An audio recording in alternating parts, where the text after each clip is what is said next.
Good day po sa lahat, si Fiscal EJ po ito. Pwede bang i-dismiss agad ng Senado ang impeachment complaint laban kay VP Sara kahit walang trial? O pwede ba nilang tapusin agad ang proseso bago pa ito masimulan? Susuriin natin sa video na ito kung ano nga ba talaga ang role ng Senado kapag sila ay nakaupo bilang isang impeachment court. Hindi lang po ito usapin ng politika. Ito ay usapin din ng batas at ng tamang proseso. Let's read the Constitution.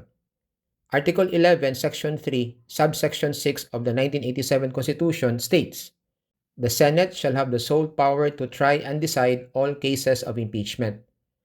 Ang sinasabi ng Constitution ay hindi malabo. Malinaw na malinaw po. The Senate shall try and then decide. Ito ay isang mandatory at sunod-sunod na proseso. Trial muna, saka desisyon. Wala pong sinasabi ang Constitution that the Senate may evaluate and choose whether to dismiss, may skip the trial, or may screen the complaint before trying it. Wala pong ganyang kapangyarihan ang impeachment court under Article 11 of the Constitution. To repeat, nowhere in the Constitution does it authorize the Senate to dismiss an impeachment complaint outright before trial even begins. Because the Constitution is clear, the Senate has the sole power to try and decide all cases of impeachment. Take note that the phrase try and decide is conjunctive dahil ginamitan ng salitang and, not or. That means these two actions, try and decide, must go together, and more importantly, they must follow a specific sequence. In legal interpretation, kapag sinabi mong try and decide, hindi mo pwedeng pagbaliktarin o skip ang unang hakbang. It implies a two-step process. First, there must be a trial, and only then can the Senate render a decision whether to acquit, convict, or even dismiss. To decide without first trying is to violate the very structure of the constitutional process. Kaya kung ang Senado ay magdidismiss ng complaint ng walang paglilitis, malinaw na labag ito sa constitutional na proseso. At tandaan po natin, impeachment, as I said, is not just a political exercise. It is a constitutional duty. Hindi ito pwedeng i-shortcut gamit lang ang argumento na kulang sa merito o may technical defect. But let's be fair. Let's consider the other side. Argument number 1 ng kabilang panig. Di ba fiscal impeachment is sui generis? Ibig sabihin, unique siya. So the Senate can make its own rules, including rules on dismissal. Di po ba? That is true. Impeachment is indeed sui generis. It's a constitutional proceeding in a class of its own. Hindi ito katulad ng criminal, civil o administrative cases. May sarili itong layunin at mechanics. Pero this uniqueness does not give the Senate a free pass to bypass constitutional rules. While the Senate has the power to promulgate its own internal rules on impeachment, such power, however, is not absolute. It must always conform to the Constitution. At malinaw po ang utos sa Section 3, Subsection 4, that the trial by the Senate should proceed after the articles of impeachment are filed. So, kahit sui generis ang proseso, may malinaw pa ring limitasyon sa kapangyarihan ng Senado. Yes, the Senate can regulate the manner of the trial, like how evidence is presented or what rules apply. Pero hindi nila pwedeng iwasan ang trial mismo. Argument number 2 ng kabila.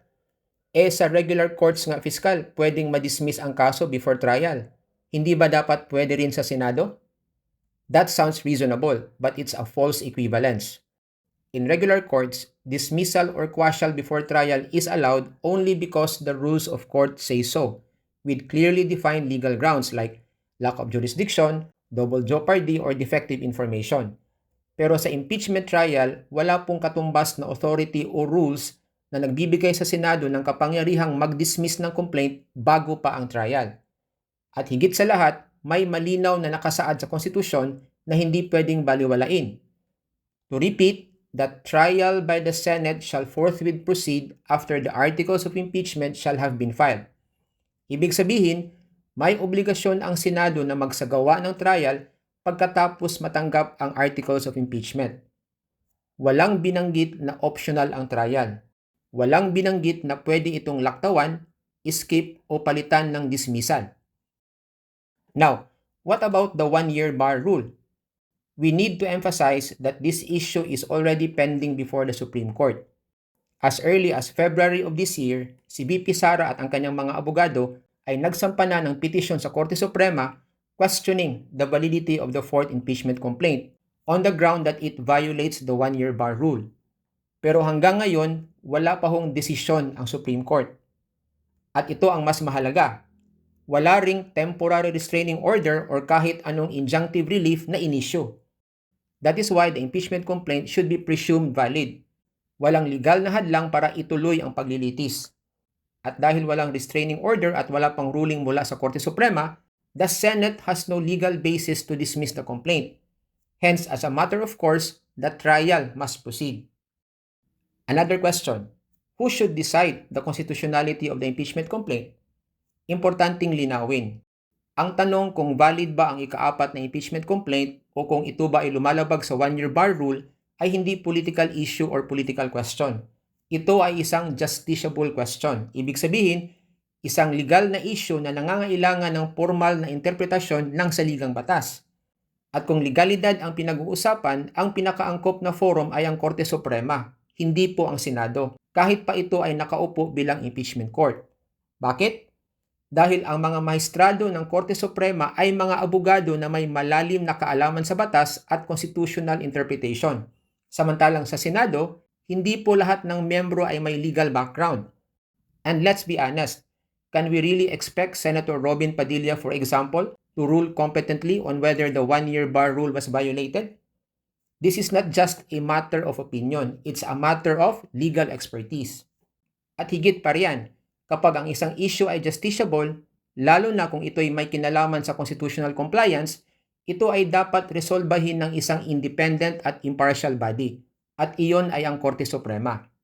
Hindi natin maaaring iasa sa mga senator judges ang interpretasyon ng constitutional provisions, dahil alam naman natin that political alliances often influence their decisions. Unlike the Supreme Court, senators are not bound by judicial impartiality. They are elected officials with obvious party loyalties. Kaya sa kasong ito, kung may tanong tungkol sa paglabag sa one-year bar rule, ang Korte Suprema po ang tamang forum para magdesisyon, hindi ang Senado.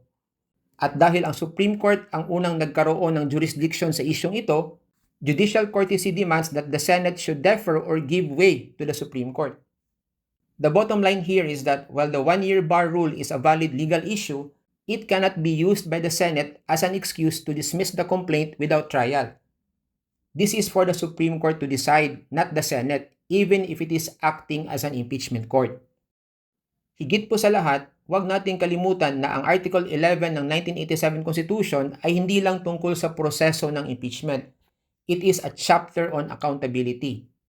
Gaya nga ng nakasaad sa Section 1, public office is a public trust. Public officers shall at all times be accountable to the people. Kung ang isa sa mataas na opisyal ng bansa, gaya ng Vice Presidente, ay may kinakaharap na seryosong paratang na may kinalaman sa misuse of public funds, abuse of authority, or betrayal of public trust, hindi ito dapat isantabi sa simpleng pag-dismiss. These allegations strike at the heart of public trust. And when public trust is in question or put in doubt, the constitutional remedy is trial, not outright dismissal.